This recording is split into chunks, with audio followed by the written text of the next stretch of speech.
Tudo bem com vocês? Alguém podia botar um retorninho desse pra mim? Porque eu sou meio surdo e ainda tô rouco. Senão eu vou ficar bem pentecostal aqui gritando porque eu não vou me ouvir. Não que eu não goste de ser meio pentecostal, mas não porque eu estou rouco. Então, eu estou muito feliz de poder compartilhar. Uma responsabilidade muito grande compartilhar a palavra de Deus, mas falar sobre a crucificação é um desafio muito grande. Enquanto essa semana eu preparava essa mensagem, um temor muito grande vinha no meu coração sobre relembrar a obra de Jesus na cruz e a expressão do amor dele por nós na cruz. Então, eu queria começar fazendo uma pergunta muito difícil. Apenas pessoas muito inteligentes vão saber responder. A pergunta é: respondam o mais rápido que vocês puderem. Quanto é 2 mais 2? 4. Muito bom. Vocês são inteligentes mesmo. Alguém fez a conta? Alguém fez o cálculo? Tipo assim, 2... 1, 2, 3... Alguém fez a conta? Ou vocês só responderam no automático? No automático. E essa é a minha oração hoje, para que aquilo que é tão óbvio para nós como cristãos, que é falar da cruz, não se torne algo automático no nosso dia a dia como cristãos. E a impressão que eu tenho, não só falando dos outros, mas falando de mim, a impressão que eu tive quando eu comecei a ler todos os relatos dos evangelhos sobre esse tema essa semana, e eu comecei a pensar sobre isso em relação à minha própria vida, e eu queria dividir isso com vocês. Nós não podemos deixar que a mensagem mais poderosa das Escrituras se tornem uma mensagem automática. Ele morreu por nós. Como conseguimos cantar sobre a cruz sem lágrimas nos olhos? Como nós conseguimos falar sobre a cruz sem lágrimas nos olhos, sem ter o nosso coração aquecido por entender e saber o tamanho do amor de Deus por nós? Porque nós nos acostumamos. E nós temos que guerrear contra aquilo que às vezes é tão familiar e a gente acaba desprezando. Que possamos ser hoje feridos por essa mensagem central do Evangelho. A crucificação de Jesus foi o evento mais importante da história da humanidade. E se nós estamos hoje aqui reunidos, se nós estamos vivos, respirando, é por causa desse dia, é por causa desse ato de justiça e amor. E isso precisa voltar à nossa memória sempre. Então eu queria falar sobre esse assunto da crucificação. Eu queria que você abrisse comigo lá em Marcos 14, verso 32.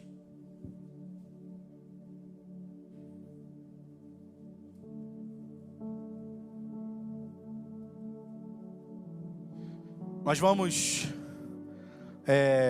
pegar a partir desse texto, e quando nós vemos todo o relato de tudo que aconteceu antes, tem tantas coisas que nos saltam aos olhos e nos chamam a atenção, e cada vez que nós lemos, algo diferente vem saltando aos nossos olhos. Mas eu não vou ter a capacidade de falar sobre todos os pontos muito importantes que aconteceram, mas eu quero compartilhar com vocês um pouco daquilo que saltou sobre os meus olhos ao preparar essa mensagem. Então lá em Marcos 14, versículo 32, diz assim: então foram para um lugar chamado Getsêmani, e Jesus disse aos seus discípulos: sentem-se aqui, enquanto vou orar. Jesus, o Filho de Deus, 100% homem, mas 100% Deus, foi orar, foi ter comunhão com Deus. Esse era o melhor lugar que Jesus poderia estar naquele momento. Ele sabia o que estava por vir. Esse foi o último momento a sós, ele com Deus. Foi o último momento que ele se retirou para ter comunhão com o seu pai, já sabendo que ele seria morto, espancado. E ele estava lá naquele lugar. E ele não estava lá naquele lugar super tranquilo e tipo, eu sou Deus, eu sei disso. O Cordeiro foi morto desde antes da fundação do mundo. Esse plano já é eterno, eu já sabia, então eu estou bem tranquilo. Mas não é isso que nós vemos no versículo seguinte, que ele continua dizendo, no verso 33 e no verso 34. 33 e 34. Levou consigo Pedro, Tiago e João, e começou a sentir-se tomado de pavor e angústia. E lhes disse: a minha alma está profundamente triste, numa tristeza mortal. Fiquem aqui e vigiem. A cruz de Cristo, normalmente quando falamos da cruz, nós falamos muito da dor física de Jesus. E nós vamos falar da dor física também. Mas existe uma dor emocional de Jesus. Ele era 100% homem. Uma dor emocional de saber que ele está a alguns poucos momentos de ser açoitado até a morte. E mesmo que ele soubesse que isso tinha um propósito gigante, que essa era a missão que fez com que ele viesse à terra, assim mesmo, ele ficou apavorado e angustiado e profundamente triste. Eu queria que vocês imaginassem Jesus, o homem inocente, que nunca errou, nunca pecou, não tinha nenhum pecado, e ele estava passando por uma situação que ele não era digno de passar. Jesus sabia o que estava para acontecer. Ele sabia disso tudo. Ele falou várias vezes com os discípulos que esse dia chegaria. Pouco depois disso, no verso 44, Jesus é traído por um de seus discípulos. Mais uma dor que não é física, mas é uma dor emocional, é uma dor na sua alma. Melhor do que as emoções. É uma dor na sua alma. Ele é traído por um de seus discípulos, Judas, que caminhou com ele, que conheceu que ele era amor, que conheceu os seus milagres, viu ele fazendo isso tudo, e ele é traído. No verso 59 diz: os principais sacerdotes e todo o sinédrio procuravam um falso testemunho contra Jesus, para condenar a morte.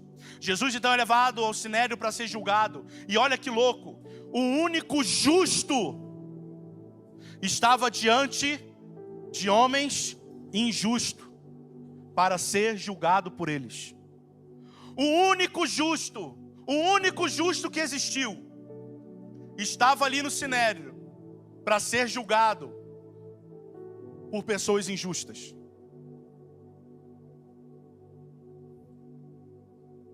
Quem aqui já sofreu injustiça? Um comentário, um falso testemunho sobre você. Qual é a sua reação? Você quer se defender? Você quer responder? No Instagram tá cheio de hater, tá cheio de abençoado que quer criticar qualquer coisa e fala: Deus é bom. Aí o cara vai lá e comenta: não, Ele é ótimo. É o prazer da discordância para poder ser visto ali como um grande intelectual e mais profundo ainda. E aí na hora, assim, eu vou responder. Aí chega na hora, você não vou não. Só que a diferença é que eu sou injusto também.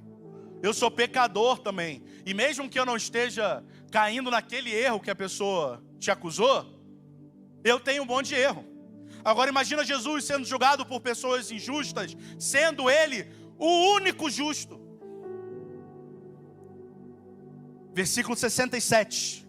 Viram-lhe no rosto e deram-lhe socos. Jesus começa então a ser humilhado, ainda antes mesmo de ser condenado. Logo depois, Jesus é negado 3 vezes por Pedro, um dos seus discípulos mais próximos. E imagina a dor e o sofrimento Só até aqui nós já vimos Jesus com pavor, angustiado, traído, julgado por injusto, cuspido, tendo recebido socos e negado 3 vezes pelo seu próprio amigo e discípulo Pedro. Em Marcos 15:15, continuando, diz assim: então Pilatos, querendo agradar a multidão, soltou Barrabás. Então Pilatos, querendo agradar a multidão, soltou Barrabás. E tendo mandado espancar Jesus, entregou-o para ser crucificado. Pilatos manda que espanquem e crucifiquem. Eu não sei se você sabe, mas existem os 4 níveis mais terríveis de penas de morte em Roma naquela época.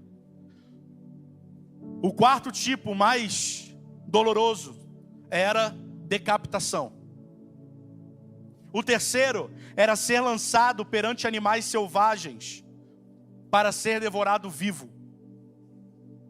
A 2ª, pior forma, era ser queimado vivo. E a 1ª e mais terrível de todas era ser crucificado. Eu queria ler para vocês a descrição de como era uma crucificação em Roma. Preste atenção. A crucificação era destinada a infligir a quantidade máxima de vergonha e tortura à vítima. As crucificações romanas eram realizadas em público, para que todos vissem o horror e fossem encorajados de desencorajados de ir contra o governo romano. Então você já viu aquela foto clássica da crucificação, onde Jesus está lá naquela cruz, lá numa colina muito alta? Já viu? Então, não era tão alto desse jeito, porque as pessoas passavam por ali. Ainda mais nessa época de Páscoa, a cidade estava cheia. Então, era um pouco mais alto, mas era lugar de trânsito de pessoas. A crucificação era o que estava carregando o instrumento de sua própria tortura e morte. Era como cavar o seu próprio túmulo. Quando a vítima chegasse ao local da crucificação, ela seria despida para envergonhá-la e ainda mais, para envergonhá-la ainda mais. Então ela seria forçada a esticar os braços na trave, onde seriam pregados. Os pregos eram martelados nos pulsos, não nas mãos, para que não saísse rasgando. A colocação dos pregos nos pulsos também causava dor insuportável, pois esses pregos pressionavam grandes nervos que corriam para as mãos. Depois de prender a viga à trave, os executores pregavam os pés da vítima na cruz, normalmente um pé em cima do outro, pregado no meio e no arco de cada pé, com os joelhos levemente dobrados. O objetivo principal dos pregos era infligir dor. Uma vez que a vítima fosse presa à cruz, todo o seu peso era suportado por 3 pregos, o que causaria dor na parte superior do corpo. Os braços da vítima eram esticados de forma a causar câimbras e paralisia nos músculos do peito, impossibilitando a respiração. A crucificação geralmente levava a uma morte lenta e dolorosa. No fim das contas, a morte por asfixia, uma vez que a vítima perdia as forças para continuar se levantando para respirar. Para acelerar a morte, as pernas da vítima podiam ser quebradas, e nós vemos isso descrito na Bíblia, o que impediria de se empurrar para cima para respirar, e assim a asfixia ocorreria logo depois. Em Marcos 15, no verso 16 ao 20, diz: e despindo-se,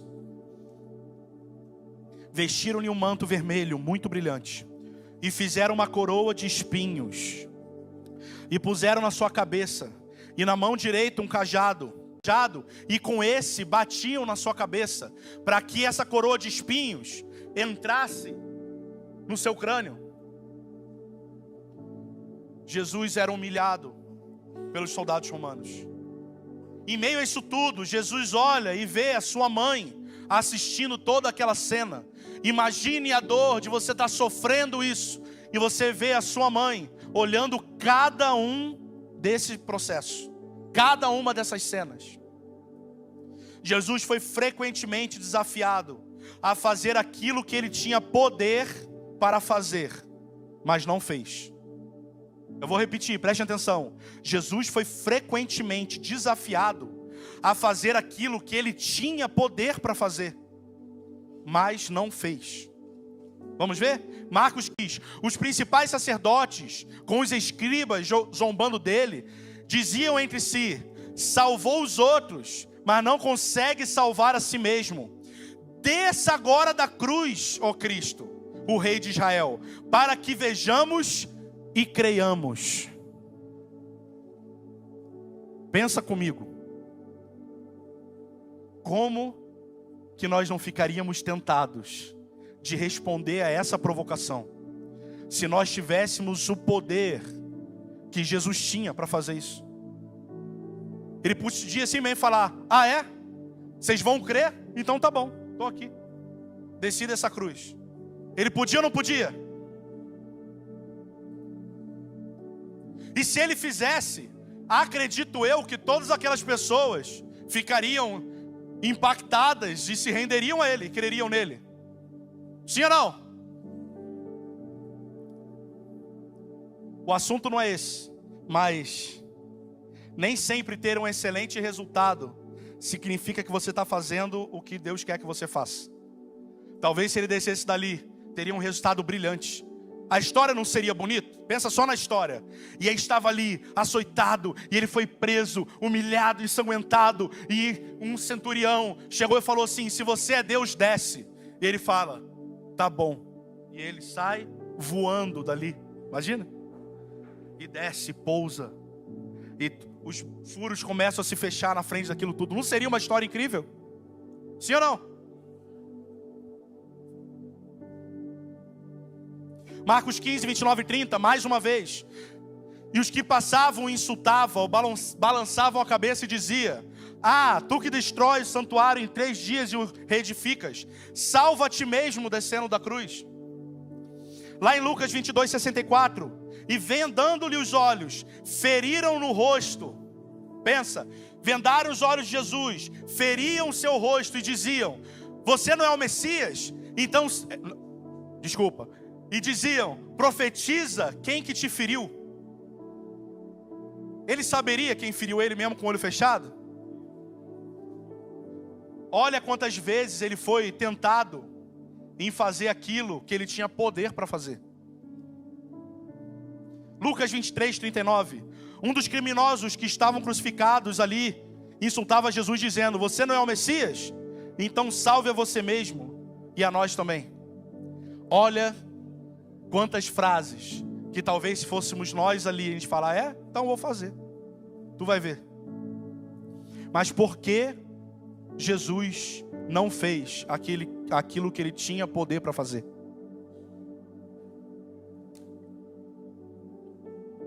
Porque ele sabia que precisava morrer para que... E no verso 4 e 5 de Salmo 22 diz: em ti os nossos antepassados puseram a sua confiança, confiaram e tu o livraste, clamaram e foram libertos. Em ti confiaram e não se decepcionaram. Ele estava dizendo: você nunca abandonou alguém na história, mas agora eu me sinto abandonado. E verso 6, ele diz: mas eu sou verme. Eu sou um verme e não homem, motivo de zombaria e objeto de desprezo do povo.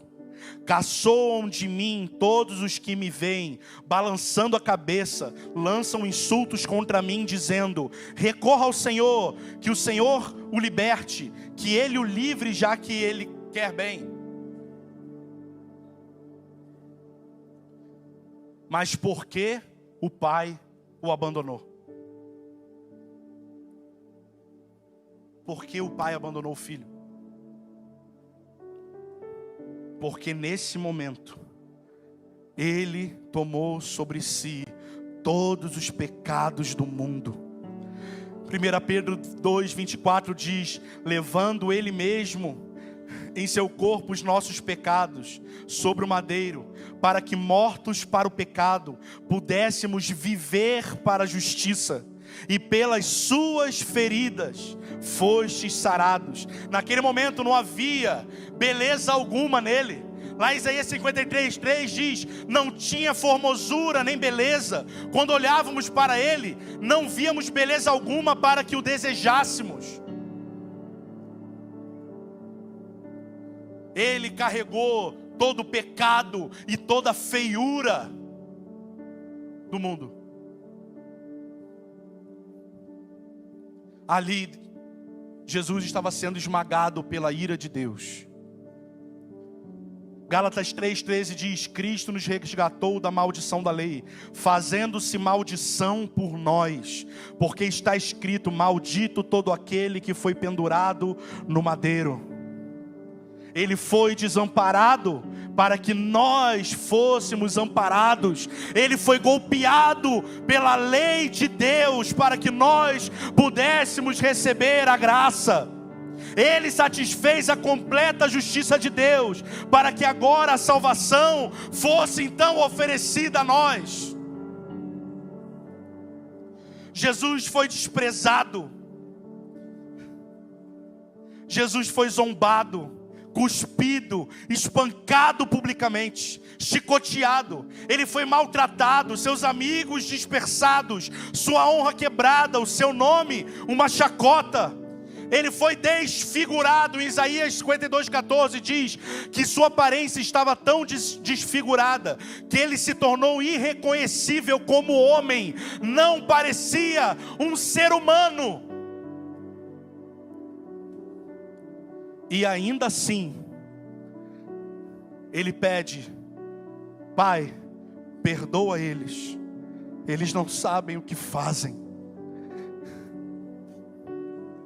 Esse é o nosso Deus.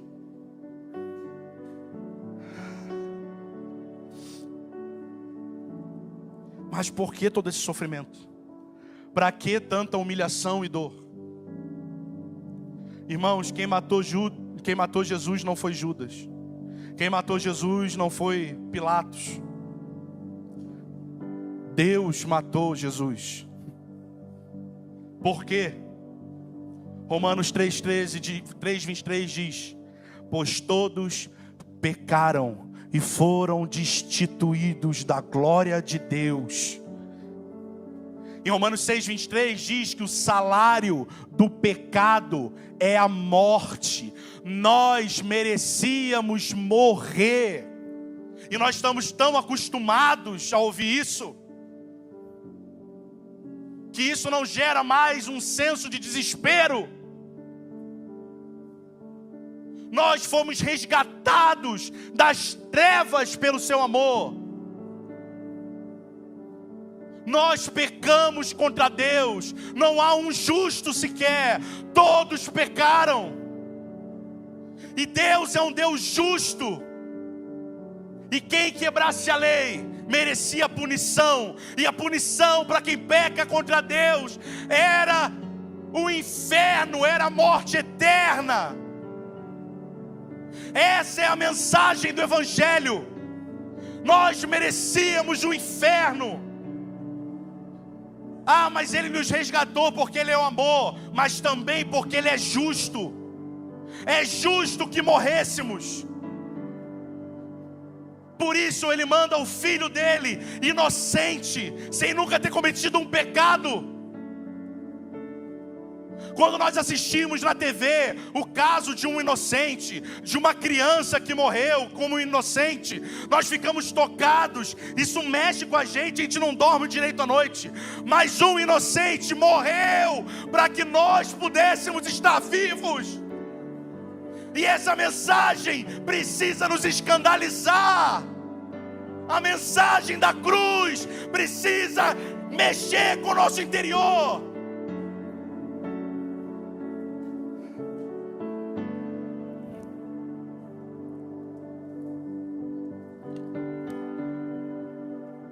Mas Ele foi ferido por causa das nossas transgressões, esmagado por conta das nossas maldades. O castigo que nos traz a paz estava sobre Ele, e por seus ferimentos fomos sarados. A partir do momento então que Jesus morre, nós somos declarados justos.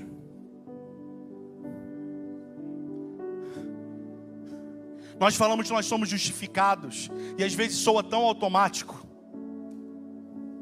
Nós fomos declarados justos. Sabe o que isso significa? Que quando Deus olha para você, Ele não vê o teu pecado. Só que isso é um escândalo. Não, Fábio, isso parece hipergraça.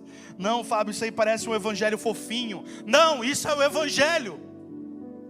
Quando Ele olha para você, a coisa primeira que Ele vê não é o seu pecado. Já viu quando a gente fica semanas sem ir no nosso lugar secreto? Quando a gente volta lá, a gente fala: nossa, eu sou um hipócrita. E às vezes a gente passa tanto tempo sem estar no lugar secreto, que quando a gente entra, a gente também não desfruta da presença dEle, porque a gente passa todo o nosso tempo ali se autoflagelando. Deus, eu estou aqui, mas eu vim porque eu tenho um problema, eu sou hipócrita, você me conhece, e eu não valho nada, e Deus está aqui assim: tá, eu já resolvi isso na cruz, só desfruta da minha presença. Para de falar, eu já sei já. Inclusive esse problema eu já resolvi há 2000 anos atrás. Vamos ser amigo, vamos ter comunhão, porque foi para isso que eu criei você.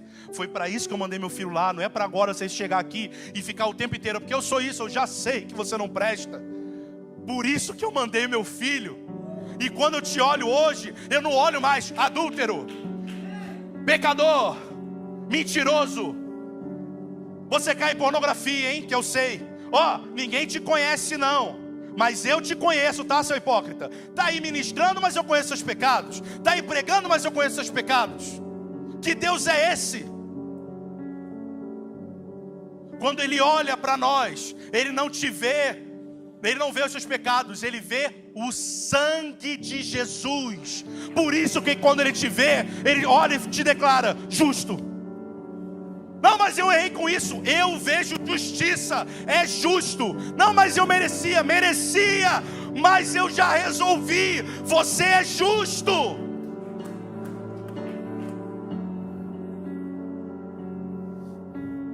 Romanos diz que Ele é o justificador daqueles que têm fé. Fomos salvos pela graça e não pelas obras. Graça de Deus. E é tão pregada a hipergraça, que quando a gente quer combater a hipergraça, a gente quer combater falando da lei, que contrapõe a hipergraça. Não! O contrário de hipergraça é a graça verdadeira. E eles ficam com medo de abrir a boca e falar sobre a graça, por medo de parecer hipergraça. Se eu te perguntar agora, o que é graça? Qual é a resposta padrão do crente? É o quê? Favor imerecido, amém? Favor imerecido é muito pouco. Falar que graça é favor imerecido é muito pouco diante do que é graça. Imagina o seguinte, fiquem comigo aqui, olhem só para mim. Um ladrão entra na sua casa, e eu vou ser bem dramático. Eu quero que você imagine a situação, feche seus olhos. Imagine essa cena. Um ladrão entrou na sua casa, nessa noite. E ele começa a roubar tudo que tem lá na sua casa.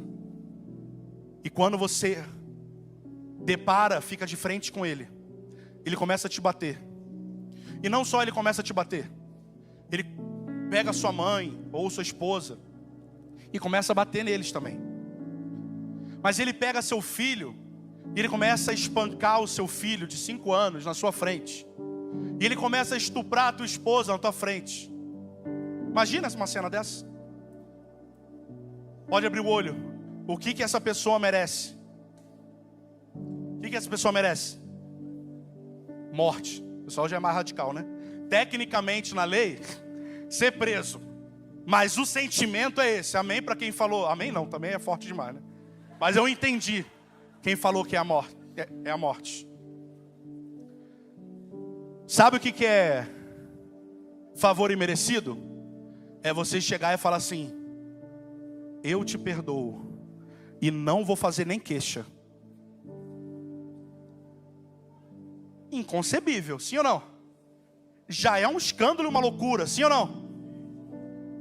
Isso seria favor imerecido. Esse cara recebeu um favor que ele não merecia. Você perdoou ele, declarou perdão e não vai dar queixa. Só que isso é muito pouco para o que Deus fez por nós. É muito pouco para o que a cruz significou para nós. Graça é muito mais do que isso. Graça é você chegar para esse ladrão e falar assim: então, eu te perdoo, eu não vou fazer queixa para você. Só que além disso, toma a chave do meu carro premium do ano para você de presente. Ah, eu vou te dar uma mansão também. Te dar a casa maior da cidade, a melhor que tiver. Hã? Graça não é só perdoar a dívida. Isso já seria uma maravilha. Graça é receber o melhor presente quando a gente merecia o pior castigo. Merecíamos inferno e ele poderia apenas, tipo assim: olha, você merecia o inferno, mas eu não vou te mandar para o inferno e você vive aí. Pra gente já estaria bom. Favor imerecido, sim ou não? Mas ele não fez só isso. Ele deu o melhor que ele tinha para quem merecia ir para o inferno, porque pecou contra ele mesmo. Ele envia o Filho inocente e depois ele coloca o Espírito Santo para habitar dentro de você. Graça é o melhor presente quando se merecia o pior dos castigos. Essa foi a obra da cruz. Tim Keller diz: se você tem uma visão pequena do seu pecado, será pequena. Bonhoeffer diz: uma graça que nos livra da condenação do pecado, mas não do poder do pecado, é uma graça barata e manca.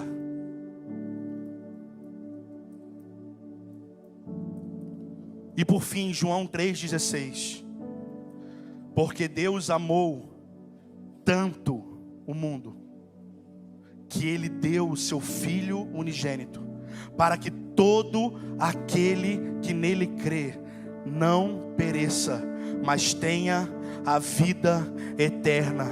Pai, eu te peço que dia após dia nós possamos nos lembrar da obra da cruz. Possamos nos lembrar que nós merecíamos o inferno, mas que ao invés disso nós temos vida eterna. E a vida eterna é conhecer a Deus. Nós tivemos o privilégio de alguém que foi tirado para o melhor lugar, que é conhecer a Deus eternamente. Por isso que quando cantamos, queremos te ver, queremos olhar mais para você. É porque à medida que nós temos revelação, que significa tirar o véu, à medida que o véu é tirado, nós conseguimos ver e responder à obra da cruz, e responder a esse amor furioso.